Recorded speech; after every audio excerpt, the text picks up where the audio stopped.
All right, welcome to Social Distillation, the submarine still of the internet, where we attempt to drop the bead and pour white lightning straight onto your brain. I could use some white lightning because the thing I'm going to talk about is making me mad, quite mad. So, to me, this is worse than the. This is worse than the using children as lab rats in New York City and other places for AIDS experiments, because it's so much wider in scope. And I'm gonna get there in a second, but I want to talk about this stupid don't say gay thing, because I have some idiot friends that are pissing me off, and so I have to rant about it. So just give a backdrop of it, because it's a bill in Florida. Yep. That ultimately, from what I understand, just it forbids basically sexy time talk with students under the 3rd grade, right? Yep. Okay. Well, let's my first share here is Governor DeSantis.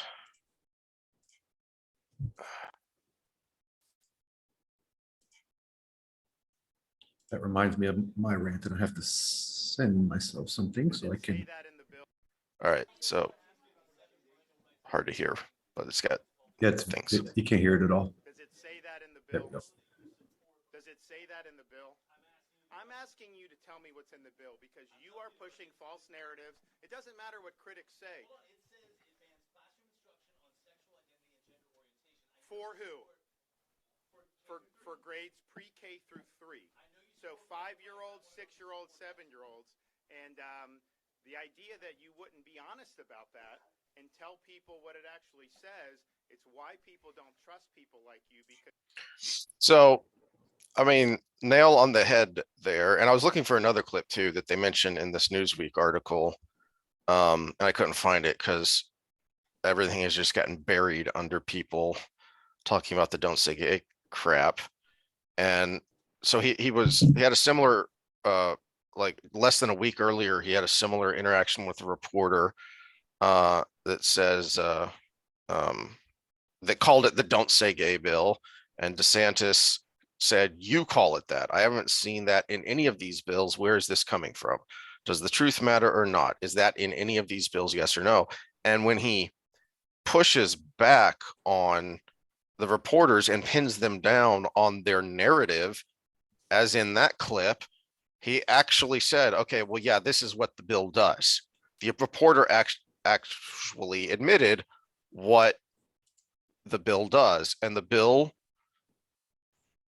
has nothing to do with don't say gay. That is the narrative of the critics. And I'm old enough to remember when spreading misinformation was frowned upon, but I guess that only matters if you're interfering with politicians' power and big pharma's bottom lines. Then misinformation is bad, but now it's a-okay. No, it's the old repressive tolerance. It flows one way. You tolerate it from one side, and you shut it down from the other. Do you have the actual bill? I do have the actual bill, but I want to rant a little bit more about the politics of it, because this is in, so I brought up the COVID misinformation as an analogy on purpose, not just because it's most cogent in our time, but also because it's something else that DeSantis has been criticized for. So people may or may not remember this. DeSantis told a group of high school students to take off their masks right before a press conference at USF yesterday. Well, tonight, this mobile billboard started driving around the state capitol in Tallahassee with the saying, quote, tell him to respect science and our kids. And ABC Action News reporter Mary O'Connell spoke with the students who were actually there. As Governor Ron DeSantis got settled for a press conference at USF Wednesday, this happened. You do not have to wear those masks. I mean, please take them off. Honestly, it's not doing anything, and we got to stop with this CODIS theater. So if you want to wear it, fine, but this is ridiculous. All right, so it goes on, there were some outraged parents that got all pissy. How dare you interfere? Because apparently a few of those kids up there are minors. How dare you interfere in my parenting? I want him to wear a mask because that means he's safe. And oh, okay. So now parental rights matter. And I just want to back it up to this here. Respect science in our kids. Science? What's a man? What's a woman? At what age is it appropriate to talk to a captive audience of elementary schoolers about sex? Well, they forgot, they messed up just a little bit in their advertisement. It was supposed to say respect the science. We have to separate those two. So respect the science. Man, I forgot we were talking about this, or I would have had Dr. So up there behind me instead of what I have. But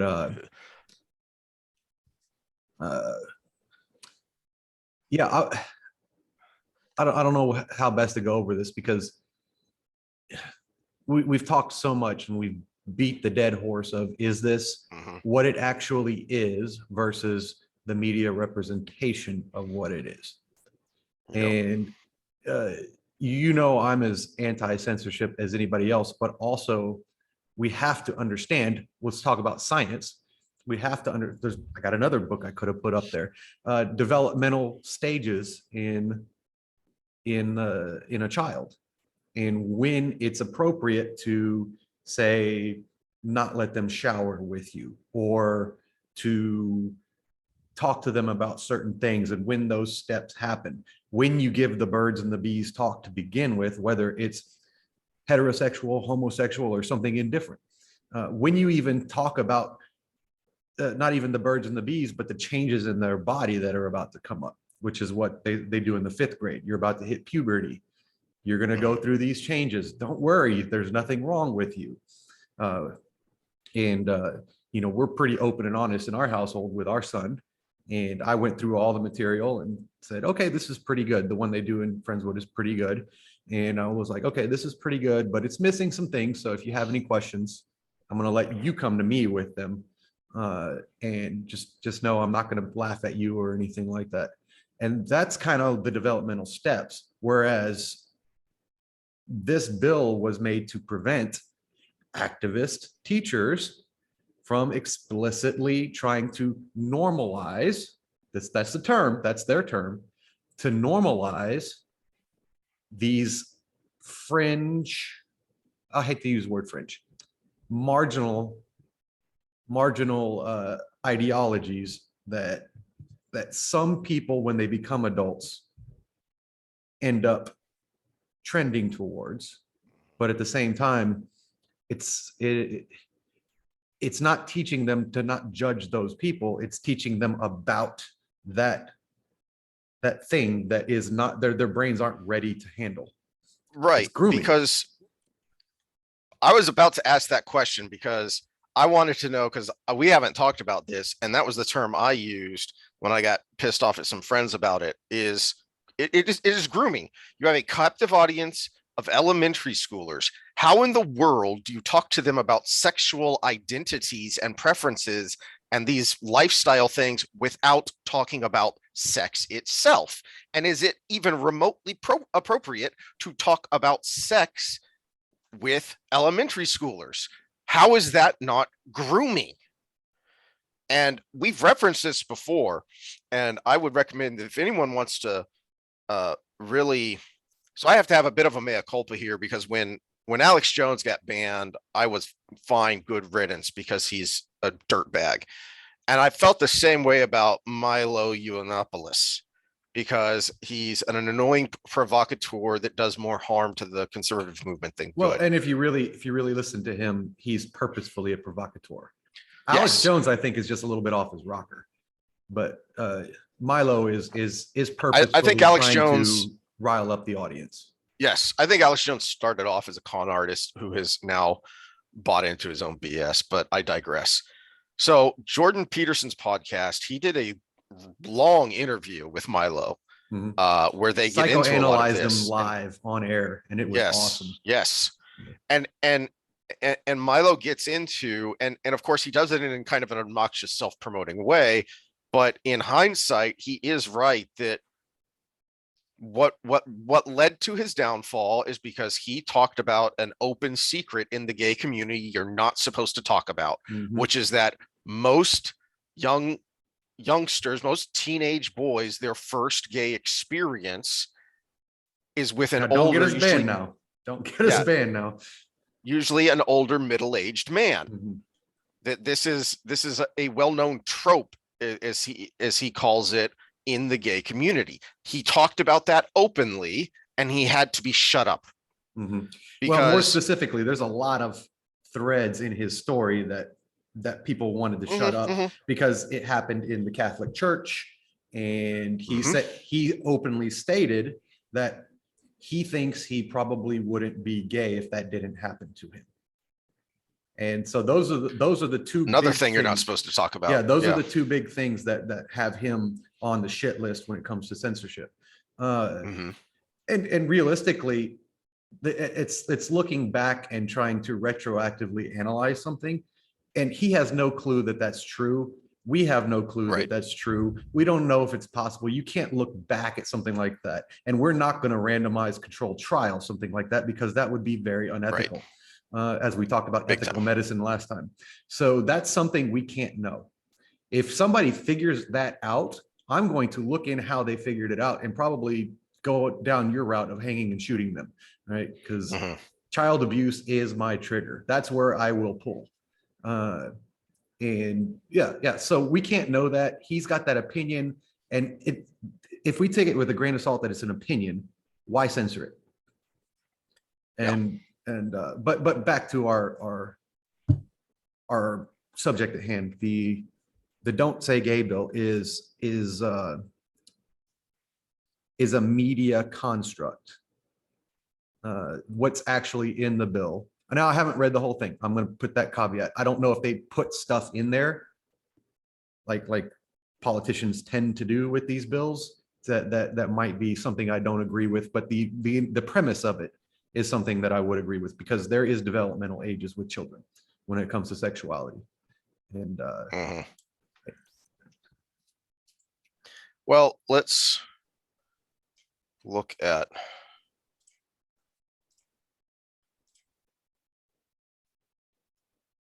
actually, I have a PDF here. So let's start with the PDF and say, as Governor DeSantis said, is that in the bill? Gay.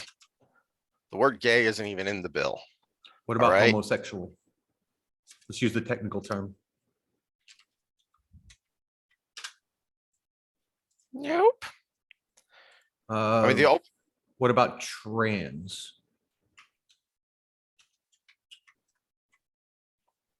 Transmitted. We get that.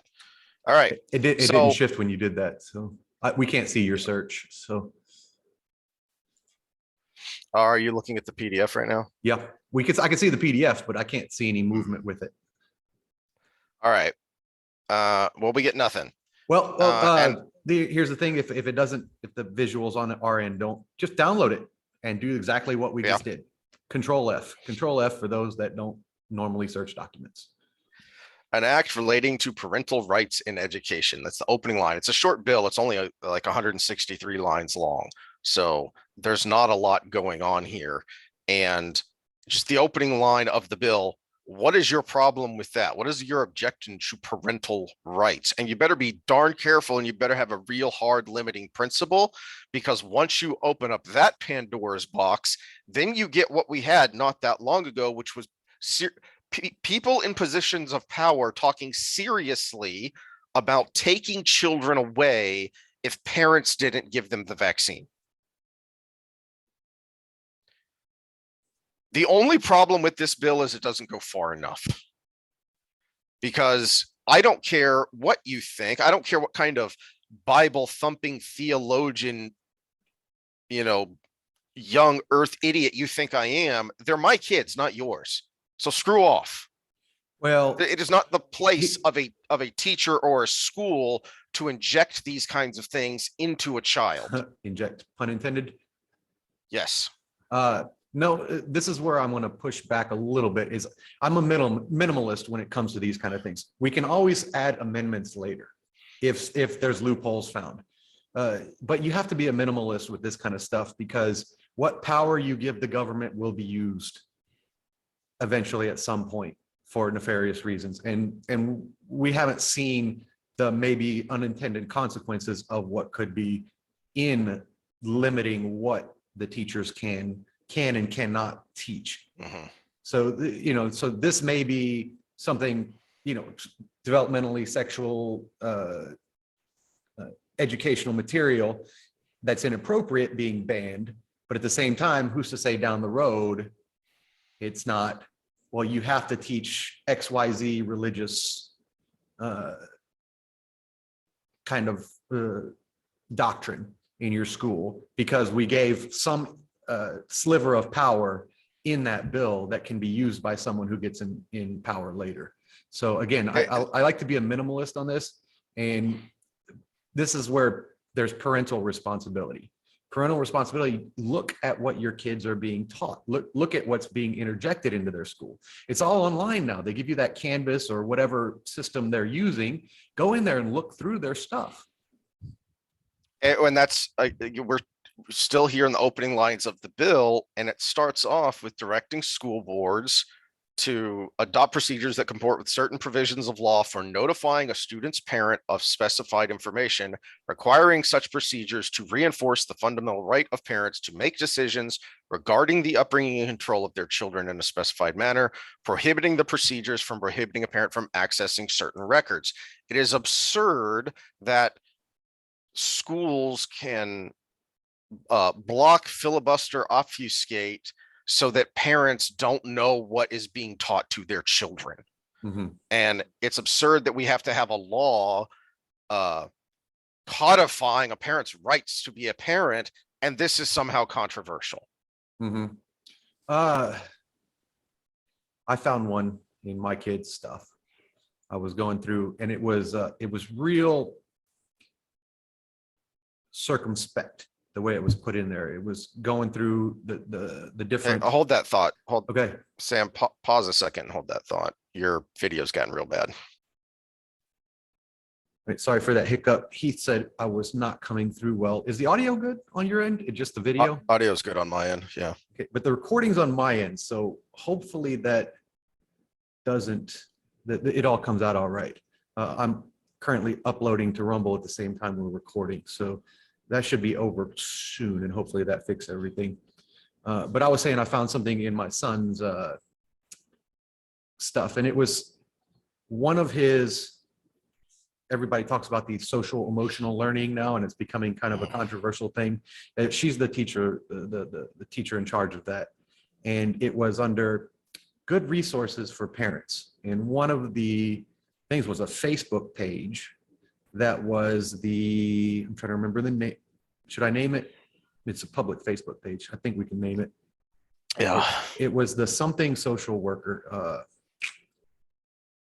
If I look it up again, I'll put it in the show notes. But it was the something social worker, and I started flipping through her Facebook page, and the links on it were things like how to talk to your child in their preferred gender, and how to make them feel good, comfortable in their role, as the gender they identify with, and everything. And it was for kindergarten through third grade stuff.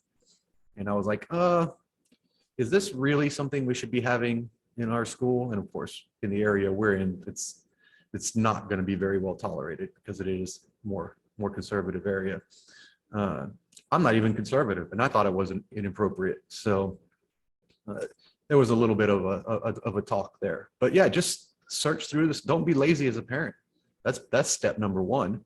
And the Florida bill, all it does is give you a little extra clout to be able to do something about it when you do find something. And explicitly prohibits the school from blocking parents from getting that kind of information. Mm-hmm. And it really isn't even all that. Again, I would say it doesn't go far enough, because the part I'm looking at right here that I pulled up prohibiting classroom discussion about sexual orientation or gender identity in certain grade levels or in a specified manner, requiring certain training developed or provided by a school district to adhere to standards established by the Department of Education, requiring school districts to notify parents of health care services and provide parents the opportunity to consent or decline such services, et cetera, so forth. So there are a number of points in the bill here where it talks about, guidelines established by the Department of Education, or these kinds of classroom discussions need to be age appropriate. So there's still a fair bit of wiggle room even then to talk about this kind of stuff in these, what I think are clearly age inappropriate levels. Mhm. And it's keeping the door open for bad actors to come in and, like the example you just gave of, here's an extra resource you can use, and it's something that is going to, undermine the parents' role in the development of their own child. Mhm. Well, this is also kind of linked to the big debates on critical race theory in schools, and it's realistically critical theories in schools. That's we can just boil it all down to that, and people got to remember, it's not critical thinking. Critical theories is critiquing society, is kind of the base of that word, the theory behind the oppressive hierarchy of society and how we should critique it and ultimately dismantle it and make it anew into this wonderful fluffy utopia, but where people can be whatever gender they want and, I don't know, sing songs in a circle around a campfire. But it's this I'm trying to, let's go back to, so educators in school, one of the biggest, one of the most infected, I should say, paths in higher education is the education departments. So it started in law, then it started in philosophy, then it went to law, then it went to administrative type, then it went to your liberal arts, and then education. That's on purpose, because if you want to dismantle the current system, you've got to have a whole generation of people that are on board with it, right? So who better to do that than the teachers, because we have public schools. We're not all homeschooled, right? You can't get to every parent. So, but if I can get to one teacher, I can affect 30 to 60 to however many students, depending on the age, if they're rotating classes yet or not. So one person can affect a large number of people versus trying to get as many parents as you can on board to talk to their kids about it. It's much more efficient, right? And so the part of the subset of the critical theories is the activism portion. So we've got activist teachers purposefully trying to create a generation of people that believe their ideology that they were taught in school as young future educators. And so this is the snowball rolling. This is why I feel kind of foolish being apolitical for so long, because this was something that kind of, you'd see it every once in a while, but it was, as so many people before me have said, oh, it's just in the schools, they'll grow out of it. It's just a little phase that it's not going to leak out, but it did. It leaked into every admin department, who hired the people that had their ideology into these prominent roles. And then it leaked into education, because now the head of the education department isn't an educator, they're an administrator. And so they hire into that people who also are on board, and then they educate the youth of America, which is very malleable going into college. People want to talk about the revolution of the college kid. No, they're actually clay as they come into there. So the revolution is against their parents. So it's actually more influential for that professor or teacher.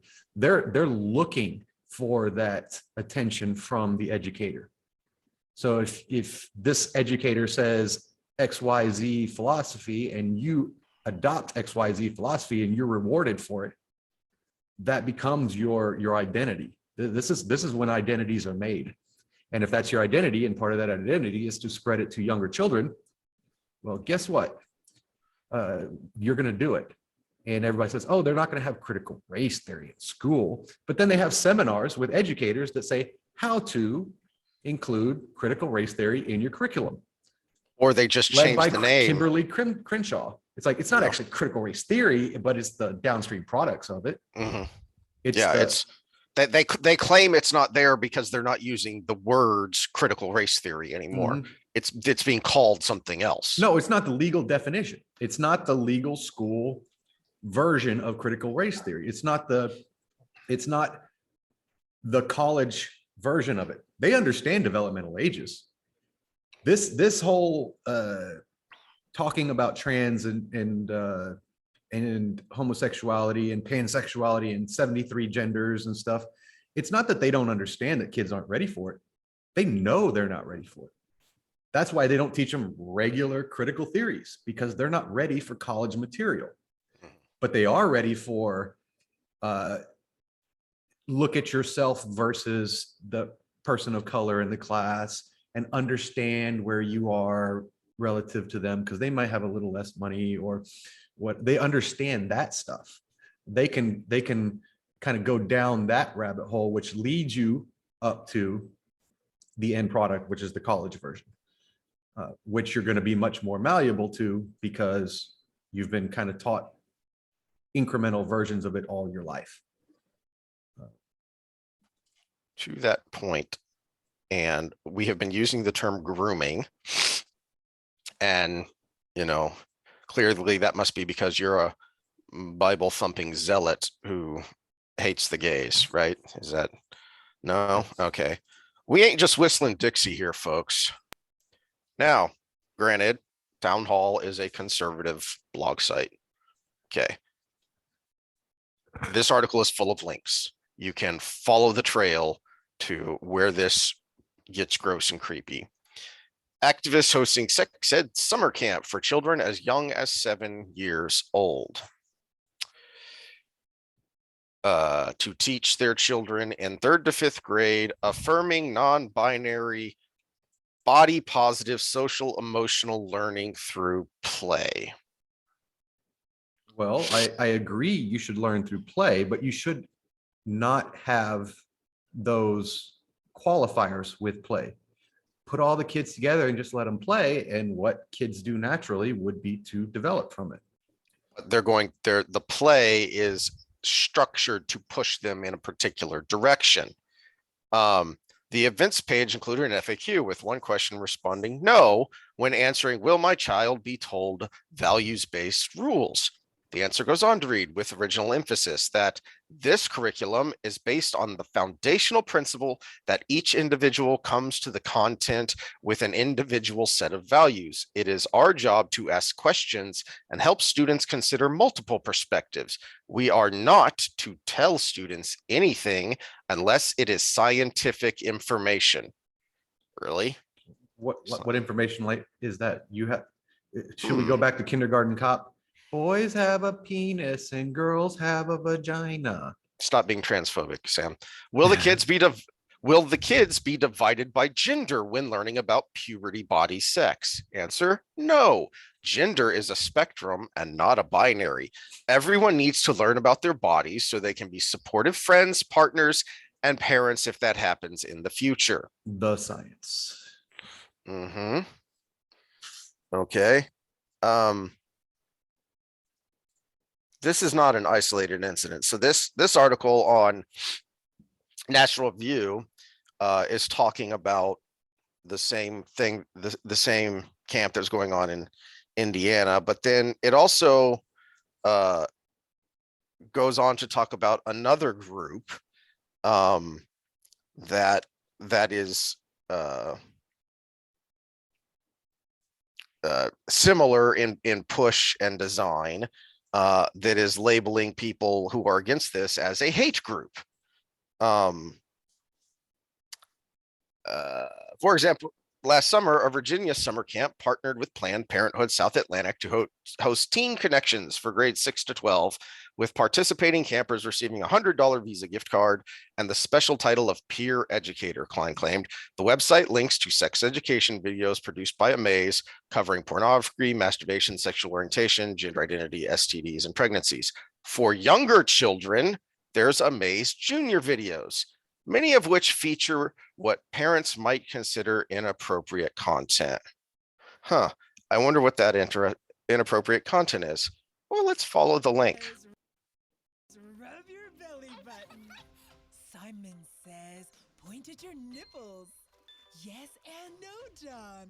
These are breasts, but like you and Jessica, I have nipples too. My turn. Simon says, what is a penis? Jessica. Now, Jessica. All right. And that's a lot on YouTube, but Dr. Malone is not. We still have not gotten a response on why our video that was banned, and this bullshit is up here for anyone to see. And it is pushed. It is praised. Remove it is that. brave. Go ahead and pull that down real quick because I can't. That's kitty porn. It is. That's It kitty is. porn. And I apologize to everybody in the audience that we just showed kitty porn on our. I actually am. Like I said, to me, what we're talking about today is even worse than that. Those shocking pictures I showed of those infants and kids that were being abused in those pharmacy trials in the New York City and other foster care systems, because of the It's scope not worse. of it. It's bigger. Yeah. Yes, because of the scope of it. This is so much bigger and is being pushed and praised. At least when that was exposed, they were shut down to a degree. I still haven't found out if they've been completely shut down. I think they just moved, but at least when that was exposed, people were shocked and outraged. This is here for the world to see, and it's hardly the only one. Here is, while you're thinking, Has my video gotten better because the upload is done? Yeah. Okay. And so for those that are watching that were waiting on the Rumble upload of our full episode last time, it is officially up. I'll put the link in the description when we're done with this video. Yeah. Okay. So here's another one. This one in Kentucky, a sexy sex ed camp by this group.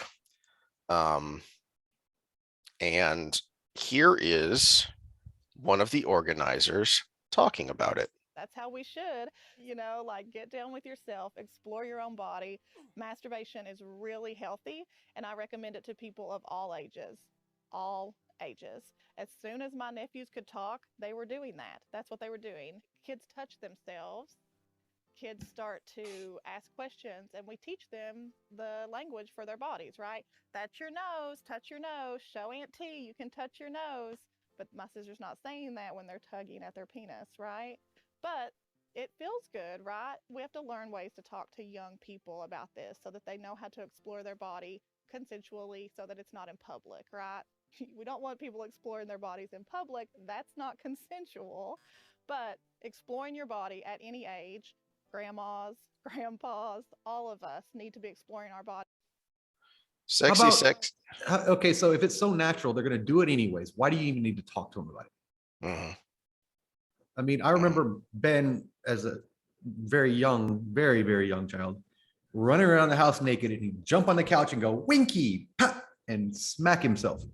And I'm like, whoa, Ben, quit doing that. Put your pants on. And I'm saving this story for your first girlfriend. So absolutely. Absolutely. Yes. That's what fathers do. He did it on his own. Again, yeah, she's right about it being natural for them to explore themselves, but that's the key word, explore. You're not being told, you're not being taught. You're not being encouraged to masturbate. Yeah. You don't have the first idea what a sexual urge is yet, for crying out loud. So what the hell is this but grooming? It is not an exaggeration to say that that's what this is. And the slope has been slipped, folks. I don't know if you remember this fun story. Just days after an Old Dominion University assistant professor gave an interview seeking to normalize the phrase minor attracted persons as an alternative to pedophile, the school placed the assistant professor on leave. It's less stigmatizing than other terms like pedophile, Walker said in the interview. A lot of people, when they hear the term pedophile, they automatically assume that means a sex offender, and that isn't true. And it leads to a lot of misconceptions about attractions toward minors. The interview was about Walker's book, A Long Dark Shadow, Minor Attracted People and Their Pursuit of Dignity. And here's a fun site to give support for minor attracted peoples. Here's another site to give support to minor attracted people. And then you slip on down the slope to California passing a bill that will allow some pedophiles to not register as sex offenders with stipulations. The stipulation was that, and it links to the bill, you can go read the bill yourself, that if you are, State Senator Scott Wiener, not a joke, relaxes sex offender registry requirements for sodomy and other acts with minors to reportedly end, quote, discrimination against LGBTQ young people on the sex offender registry. If pedophilia, if minor attracted person isn't destigmatizing pedophilia, and it's not linked to, I'm never going to stop saying I told you so because I'm a cranky old cuss, but I got called all manner of names by the same assholes who were saying that I'm a Bible thumping idiot for saying there's nothing wrong with this Florida bill, except that it doesn't go far enough. And you're supporting pedophilia. You are, by their own admissions. This is linking because you have destroyed the whole idea of man and woman, and you had no limiting principle. When you said love wins, you had no limiting principle. So now, here's a bill that you don't have to go on the registry in California, and this was passed and signed, is not more than 10 years older than the minor, and if that offense is the only one requiring the person to register. I've got a lot of thoughts on this because this is where, again, language matters. The well-meaning people, not the person who wrote that article, because I've read through that stuff and I'm pretty sure he's a damn pedophile himself. But the well-meaning people that want to do this are under the impression that people who are attracted to minors but have not done anything about it are more willing to find help if it's destigmatized. The problem is it has a reverse effect. We've talked about our shame and guilt and everything. The people that feel the guilt, they're going to find help no matter what the name is. In fact, they're more likely to find help if there is a shame component attached to it. Because if you are attracted to minors, you've never acted on it and you went and gotten help, congratulations. Because you resisted the urge to do the bad thing. That person should be congratulated, and they should have all the support they need to keep from ever acting on that urge, because the children don't deserve it. But by destigmatizing it, it leads to the things you just brought up. So we have to have that negative name attached to it, because it makes it keeps that person that would feel guilty feeling guilty to go get help. We need it because, again, the children are not consenting. That's one of the other movements going on right now is to groom everybody as a society to accept children's decisions as if they can consent. Well, that creepy lady from Kentucky, that she repeated that word of consensual. Hold on, you're putting something there that by law in any other context can't be there, which is that a minor cannot legally consent because they have not fully developed their mental faculties enough. So she's slipping on down the slope. And to your point, you may have been one of those well-meaning people that, changed your background to the gay flag, the rainbow flag after the, the couple of Supreme Court decisions and said, yay, this is great.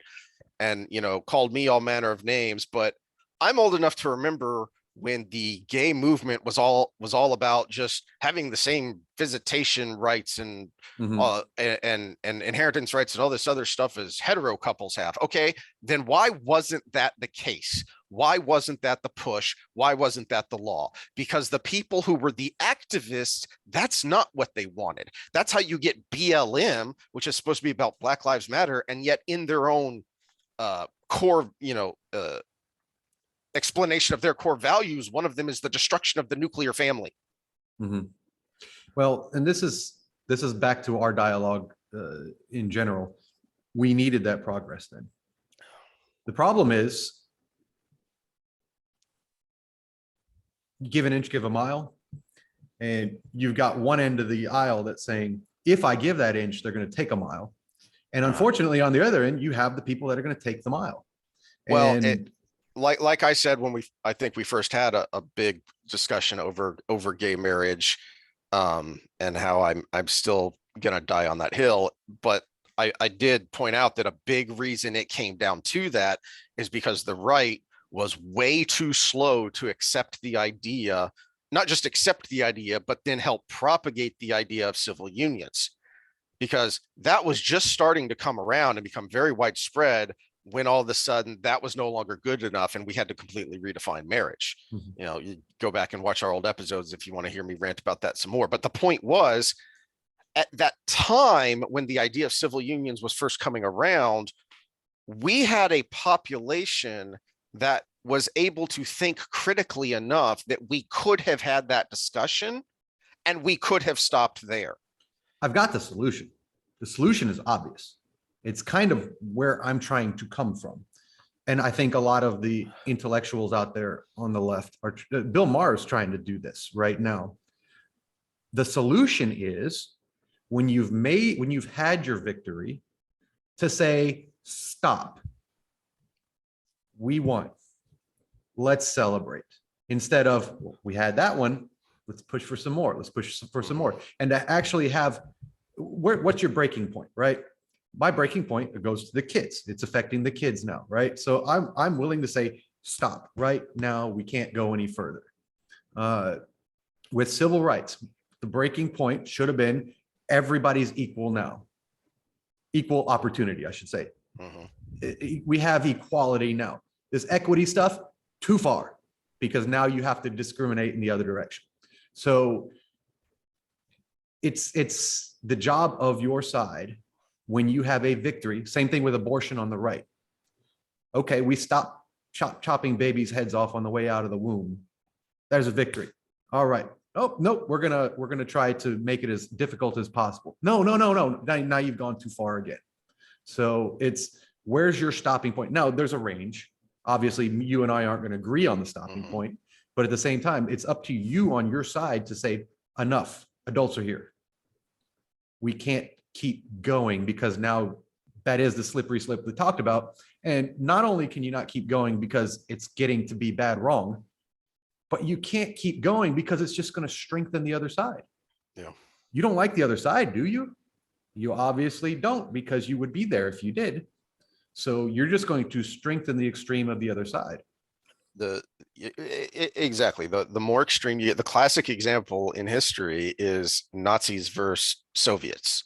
The Bolsheviks were so extreme on the one hand that it helped strengthen the extremism in Germany that led to the power of the Nazi party, because they created so much fear, right there kind of on the doorstep of Germany. So as one became more extreme, the other became more extreme.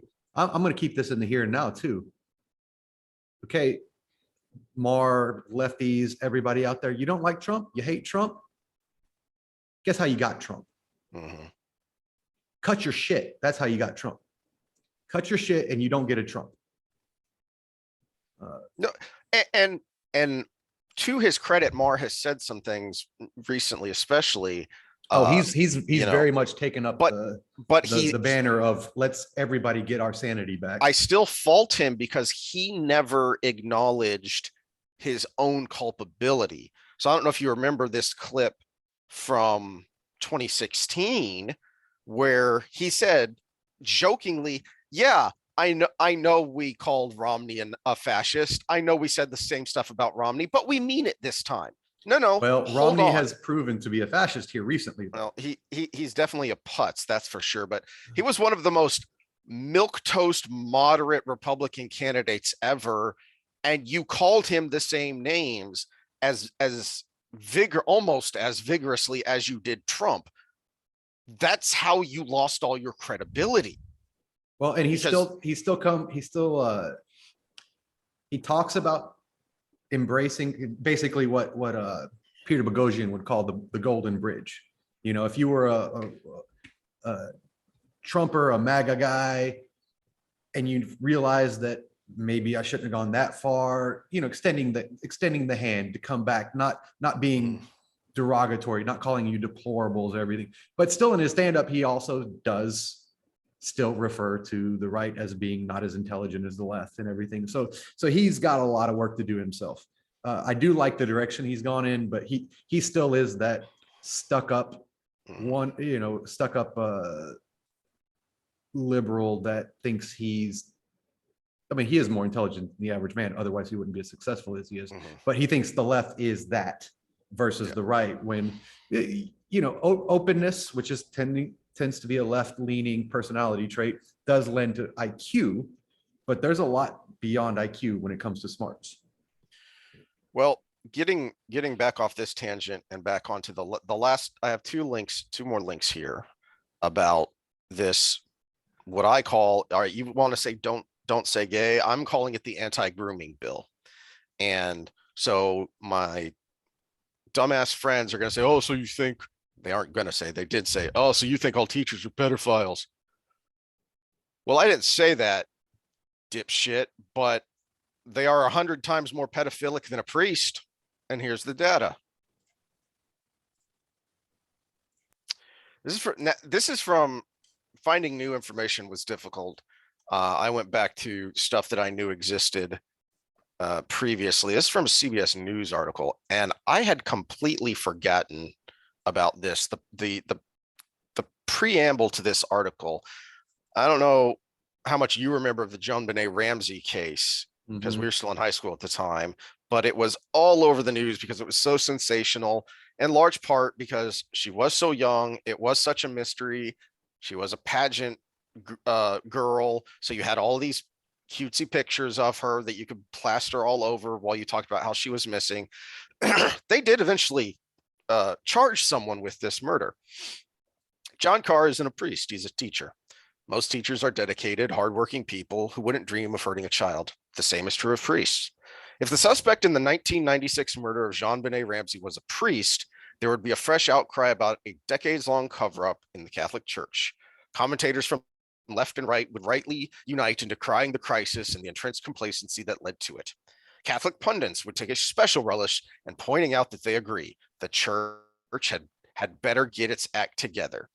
Any institution that has allowed children to be harmed by predators deserves to be taken to task for it.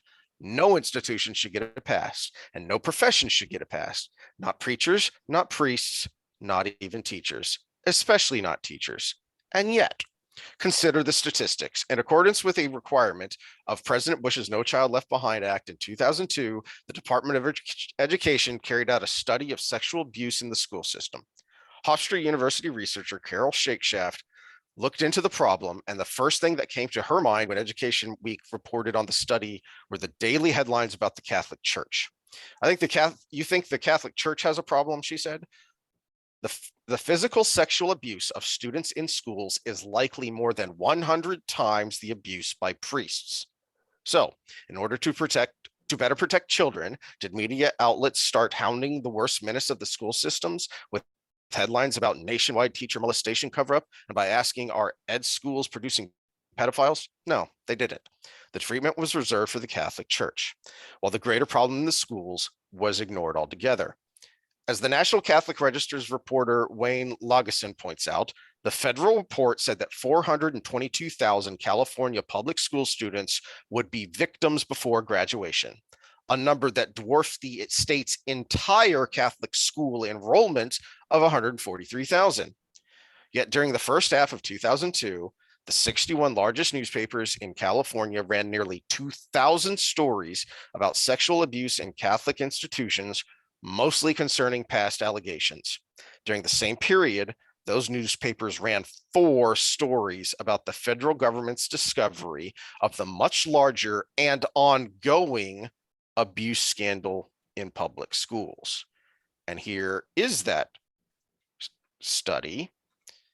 And the most pertinent point here, because of its carefully drawn sample and survey methodology, the AAUW report that nearly 9.6% of students are targets of educators' sexual misconduct sometime during their school career presents the most accurate data available at this time. And again, this was 2002.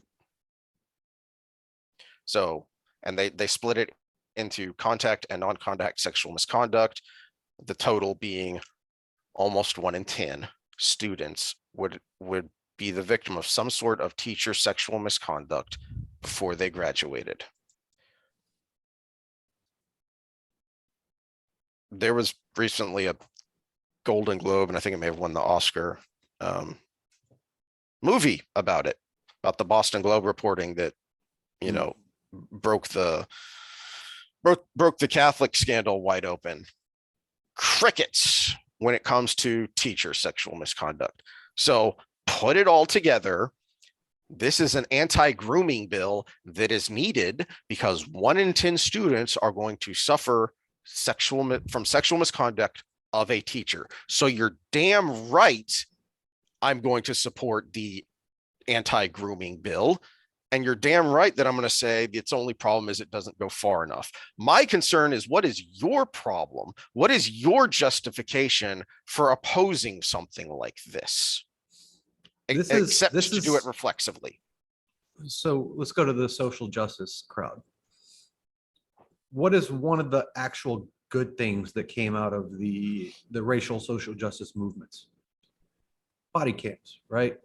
Universal body cams. With universal body cams, we know all the bad, wrong, and if the cop turns it off, you know he's probably up to no good, right?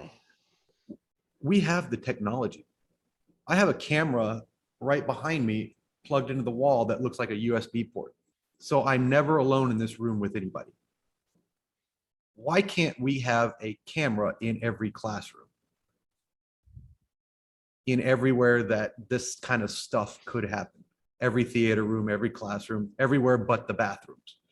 Except cameras that show who's going into the bathrooms with who. Why can't we have that? That's easy. We have the cloud. We have almost unlimited space to hold this stuff.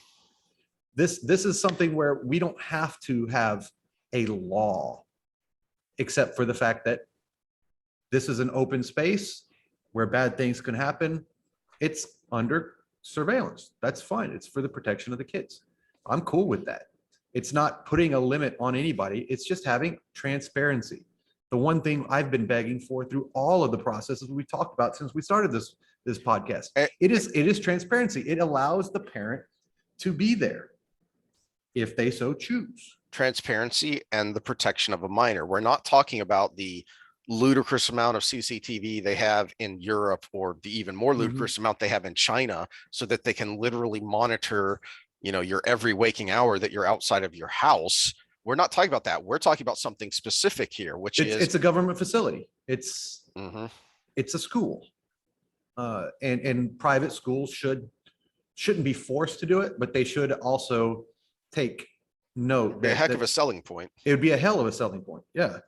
Because people will take their money elsewhere if you refuse to do it. People will spend money on their kids. I see this with my pitching coach friends. They will spend $100 an hour to have a lesson with someone who used to play pro ball. They will spend the money on their kids. They will also take their money away with the kids. So it is, again, it's not forcing the teacher to teach something specific. It's just transparent.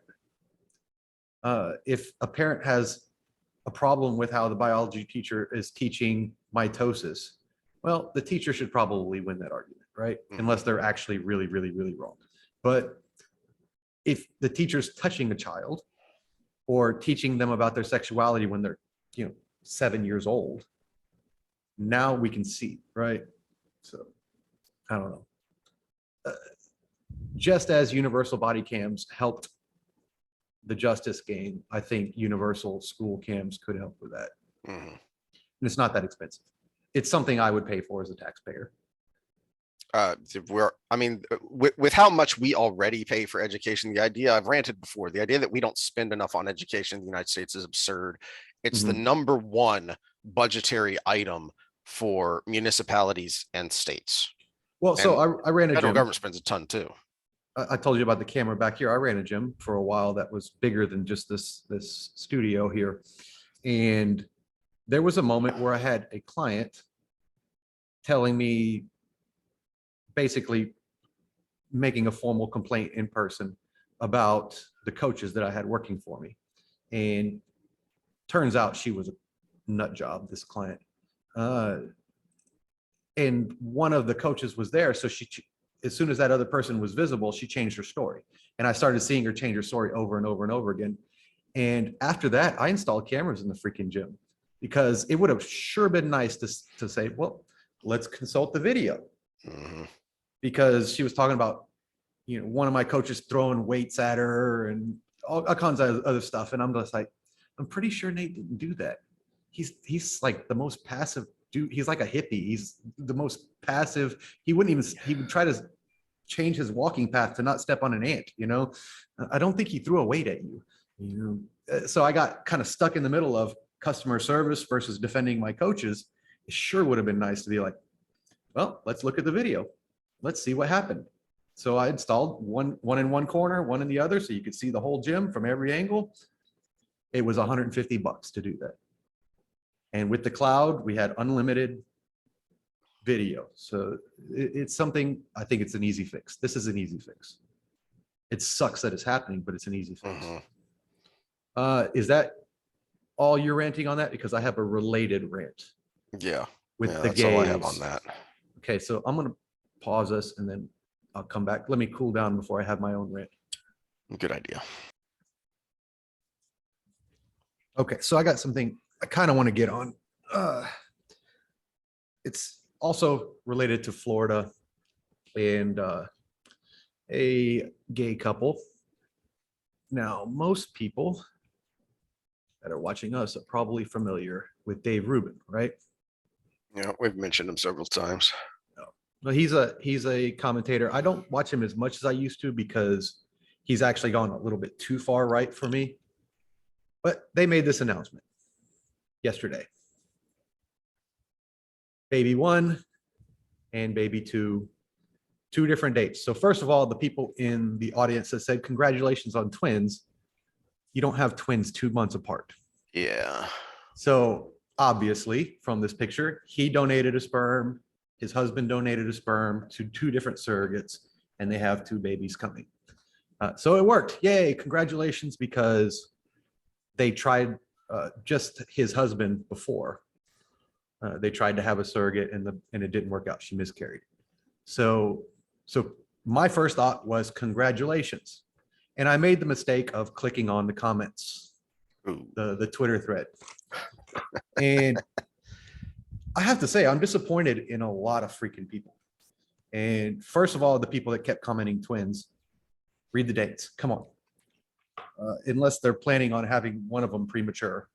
It's not twins. And it's also 2 separate photos. It's not 2 kids in one photo. But I'm disappointed in them from an intellectual standpoint. But from the right and from the left, both. Radical feminists on one side, ranting and raving about them using a woman's body for just its womb and blah, blah, blah, blah, blah, blah. And then on the right, ranting and raving about bringing children into a gay marriage. I about lost my shit because first we'll start with the left. That woman volunteered. Your body, your choice, right? Mm-hmm. Nobody, this isn't fucking Handmaid's Tale where they're going to hold you down and make you pregnant. You can pimp that show out about what you're scared about all day long, but it's not here. It's not now. That woman volunteered. She chose to use her body in a way that can make a couple very happy. On the right, sorry, gay people can get married and gay people can have children. And guess what? They didn't have an oopsie. They had to go out of their way to make this process happen. They are going to be probably the two best parents that those kids could have.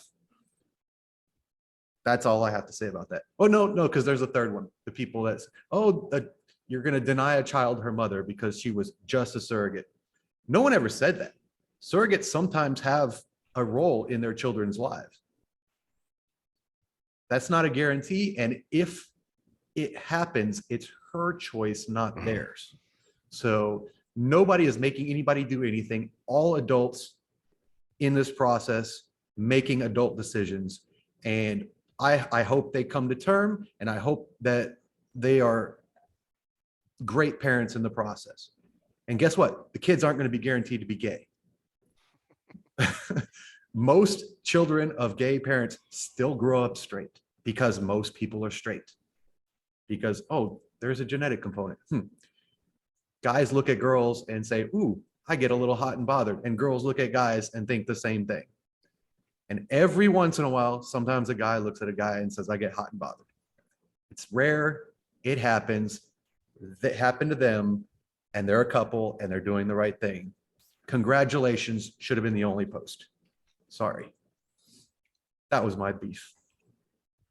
Not wrong. Even though you just talked about the civil union thing being a bad.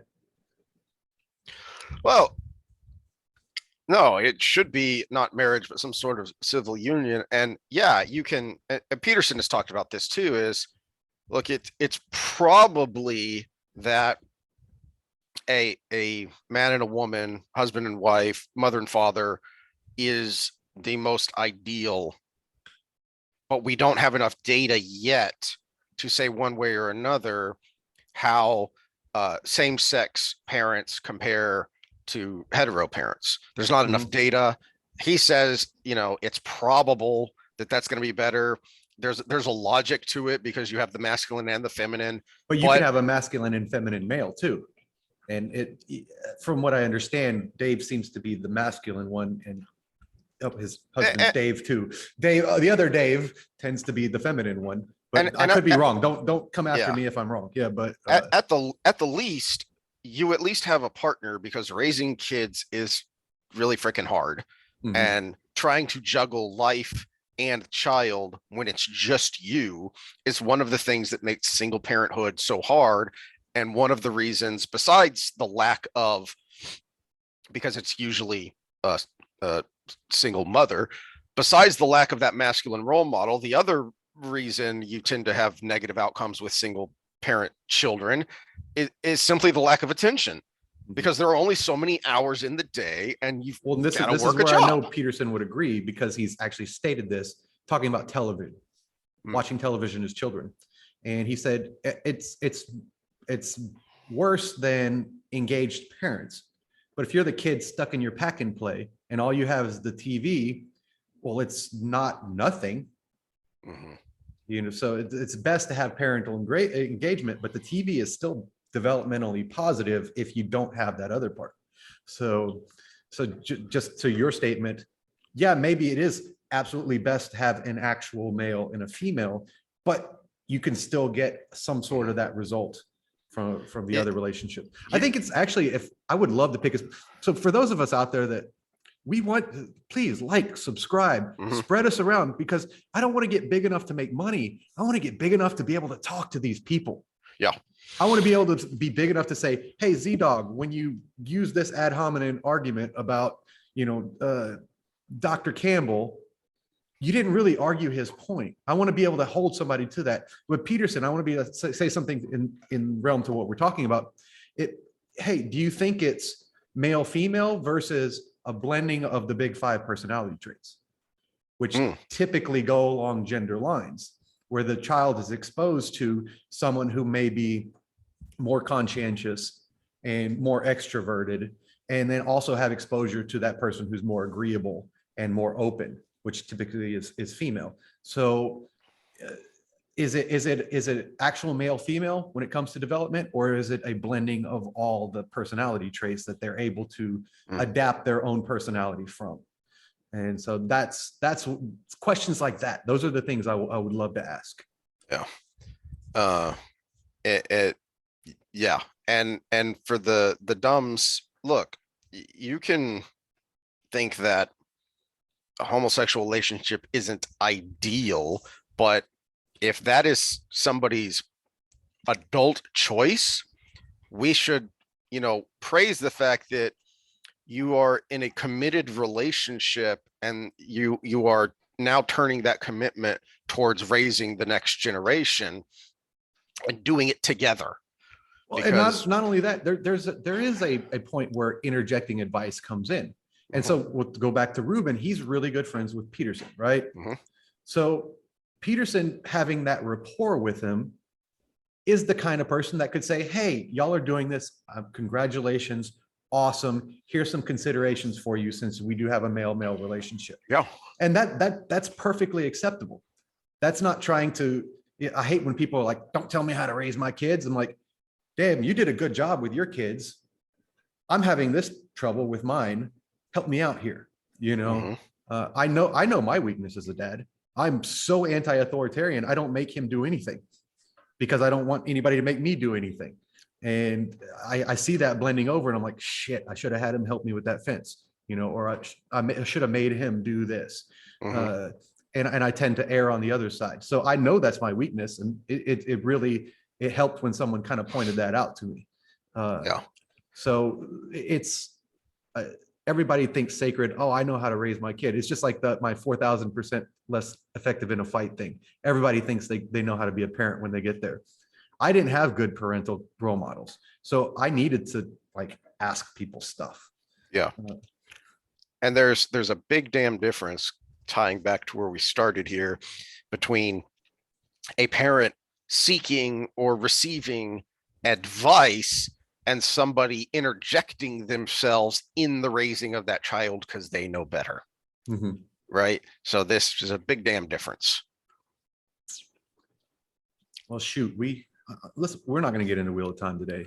No, we've kind of ranted enough. This is a positive flow of anger because we still stayed measured. But I'm not going to read your mind, but I'm pretty sure you're probably as angry as I am over this subject.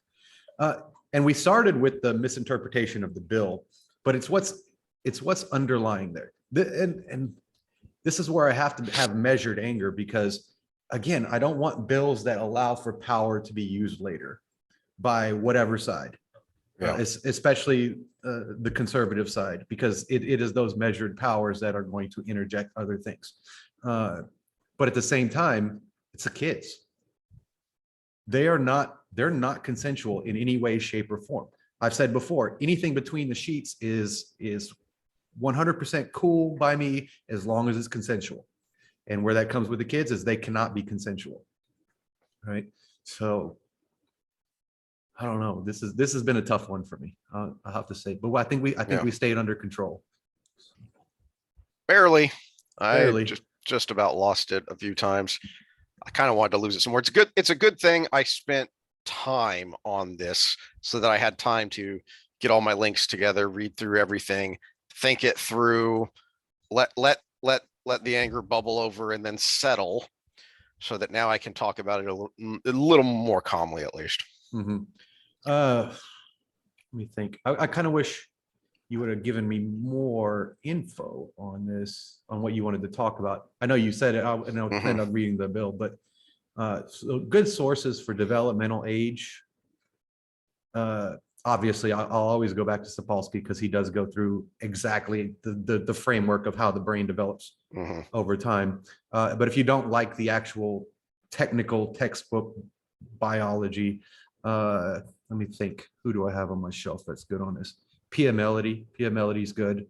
I think John Bradshaw has some stuff on it as well.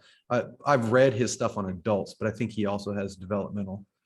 And he deals mostly with human sexual development and relationships and addiction.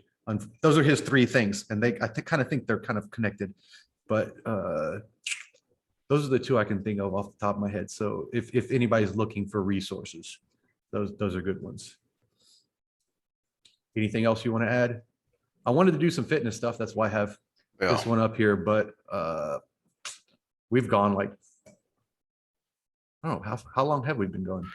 When did we start? Just a little over an hour. I thought we started like 12:45-ish. When did you send me that text? 12:45, so about 12:50. Oh, so we've only been going an hour and 20. Do you want to do some fitness stuff? Yeah, let's go ahead. Let's go ahead. Okay. And on something a little lighter. I might have to go get a whiteboard for this because I wanted to give a visual, but it has to do with this book because it's about program design. So kind of a program design 101. Let me pause this, grab a whiteboard and make sure it's clean and everything. Well, I was really thinking about, because like I said, I really wanted to add like a fitness, maybe 10, 15 minutes on the end of every episode, or more, depending on how into it we get. And I was trying to figure out where to start. And kind of programming is the basis of this all, I think. So how to structure your program and kind of what I do, but also the benefits of different versions of it. Because we have this thing called periodization. Periodization is the technical term for basically how you structure your improvement, right? Now, the training variables we would think about in that are intensity. So intensity is how close you are to your max. So if you're talking about a sprint, your fastest short sprint is your highest intensity. So what we would usually consider like a 10-yard sprint or a 20-yard sprint, as fast as you can go for a short period of time. 100-yard Usain Bolt is a great example of super high intensity. Whereas a marathon runner would be super low intensity, even though it's hard. People confuse intensity with difficulty. It's difficult in the I can only perform it once standpoint, not in the it feels hard standpoint. My dog wants out. Hold on. I should probably vamp to fill the space, but my brain is leaking out of my nose and has been replaced with Benadryl, so I can't think. Okay. Sorry he didn't get in the picture. He's a cute dog, but we could see him in the mirror, so it's fine. Oh, you could? Yeah. All right. That's my Hamilton, Hambone, the boner. He definitely fits that. Because he's always humping everything. He's always humping everything. And did I ever send you the picture where he's got the tequila bottle in his mouth? No. I heard clanking and I ran downstairs because I have a bar upstairs, and I ran downstairs and he's got a luckily empty tequila bottle in his mouth, running around with it. Looked like he's drinking out of it, and I thought it was pretty fitting. He actually drinks beer. If I spill a little beer outside, he'll drink it. So I'm not dog abuse. It's accidental spills. I don't actually pour beer for him because I know they can't handle liquor like we do. But yeah. What we're doing, periodization. Okay, so periodization. Intensity. Yeah. Okay, so intensity is closeness to 1 rep max, right? Volume. It's kind of how many sets and reps you do. And then you can go volume load, which is weight times sets times reps, right? So I usually measure my programs for general fitness and volume load. How much work are we getting in the hour? Because a lot of the other variables, cardiovascular fitness and everything, are actually relative to that. Because if you do 1 hour workouts, and you consistently do 1 hour workouts, but the volume load goes up, that means you're doing more in that hour, which means you're constantly moving, which means your cardiovascular endurance is getting up, means your strength is getting up, means everything is improving, right? So that's why I use volume load myself. So but you pick your goal. So if you want to be a power lifter, that's going to be intensity. It's going to be your biggest measure. If you want general fitness, I recommend volume load as your your biggest measure. If you want to be a marathon runner or just have a really robust cardiovascular system, then you would use your measure being cardiovascular endurance. So we've done an episode with all the variables of fitness. I can't remember what number that was, but it was really early on. I'll reference it in the notes because I got to go back and listen, figure out which one it was. But all the different variables of fitness. So you pick one. I'm going to go with volume load for today. So there's different schemes you can use. And there's an undulating scheme or a linear scheme.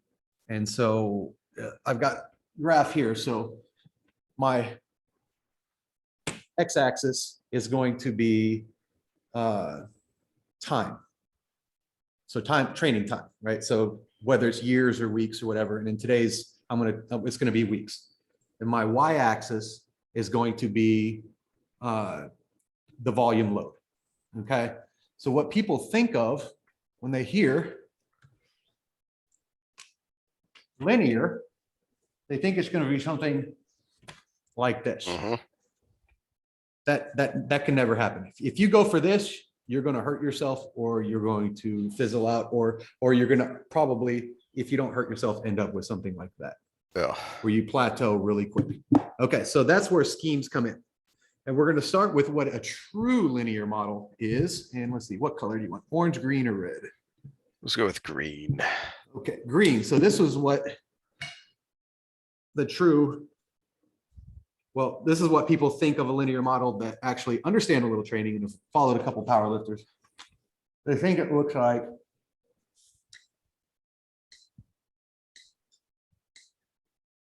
something like that, right? That's not true either, because what power lifters do, which are probably the best example of a linear model, is they deload every several weeks, right? Deload actually looks like that, because they're just stretching and doing some prehab for a week at a time. Because those upticks are very intense. Yes. Back to your where you started with all this about intensity. Mm-hmm. Yeah. Oh, yeah. You're talking about working around 90% max for quite some time, and that's improving over time if you're doing it right. So that's one style, and it works great. Now, I'll tell you about the considerations in a little bit. So, but powerlifting is a great example of that, where you have to do that. Now, what I do is if I have a 2 or 3 day client, this works the best. I especially do it with my geriatrics, is I do what's called an undulating.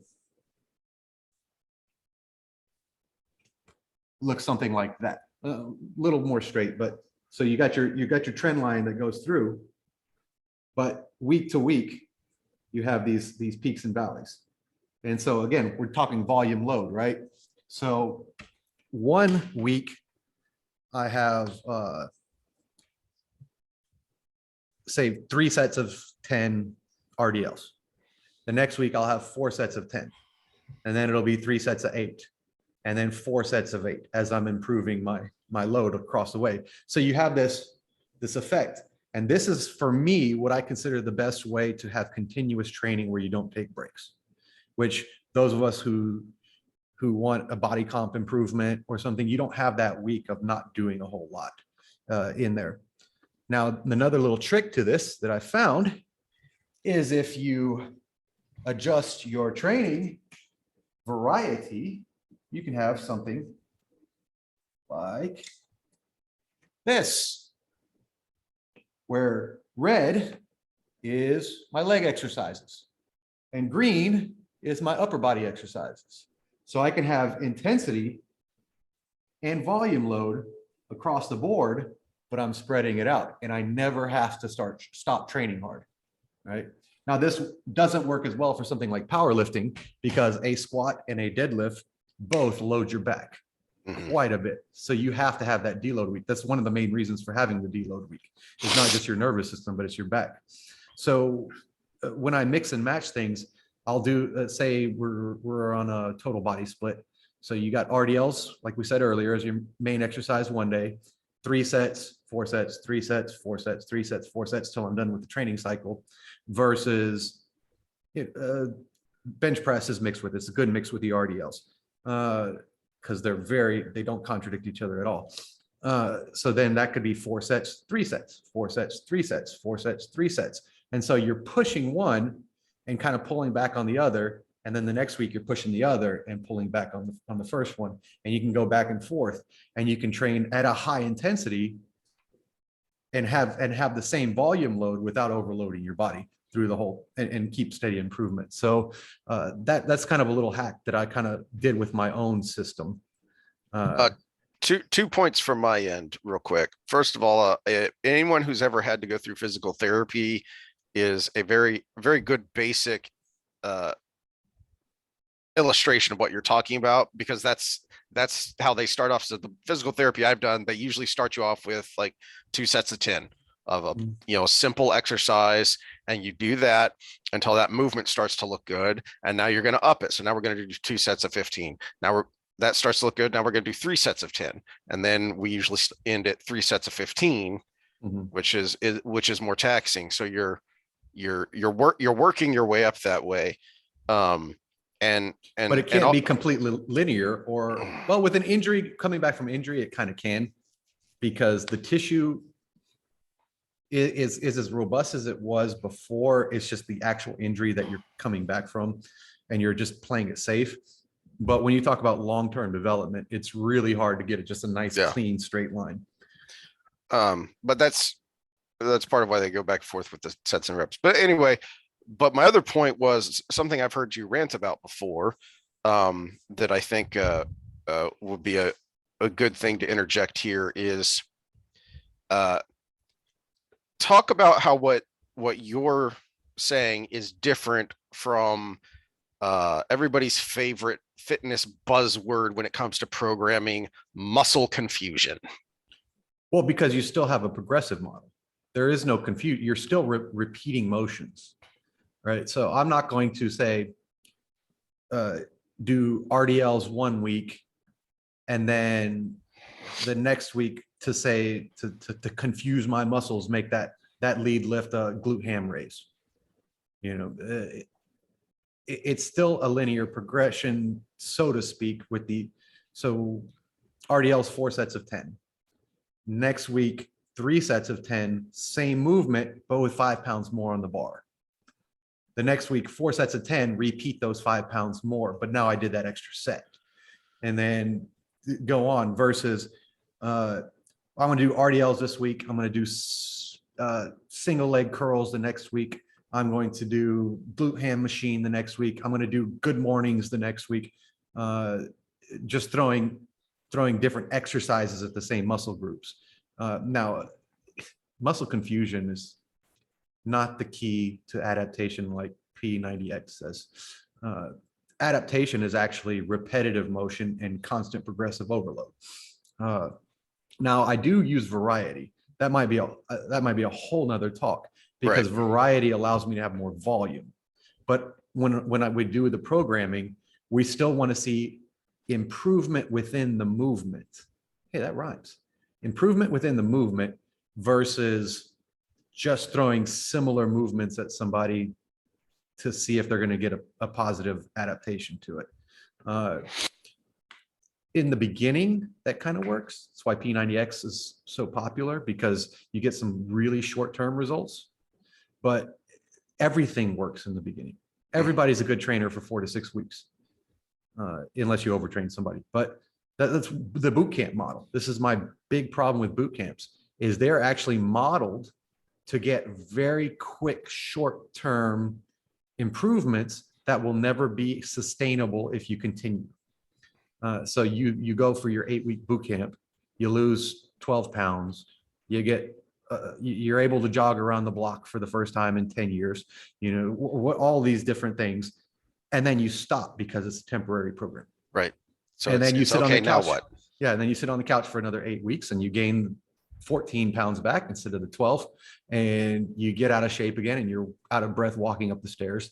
And so you look back and you say, wow, I was in such good shape when I was in that boot camp. So you sign up for another 12 weeks or 8 weeks. So it's, and then you lose 12 pounds again, even though you gained 14. Yep. And you just continue on this on the wagon, off the wagon kind of model for so long. Same thing with extreme diets. They're not sustainable because you either burn out or you start having negative health effects from them. Boot camps that people keep repetitively sign up for, I guarantee you there's a knee problem coming. I guarantee you there's a back problem coming, shoulder problem coming. So to have a sustainable system, we need that progression model. But we week to week have kind of a micro adjustment with that. And it is an ebb and flow so we can continue to train at a high level.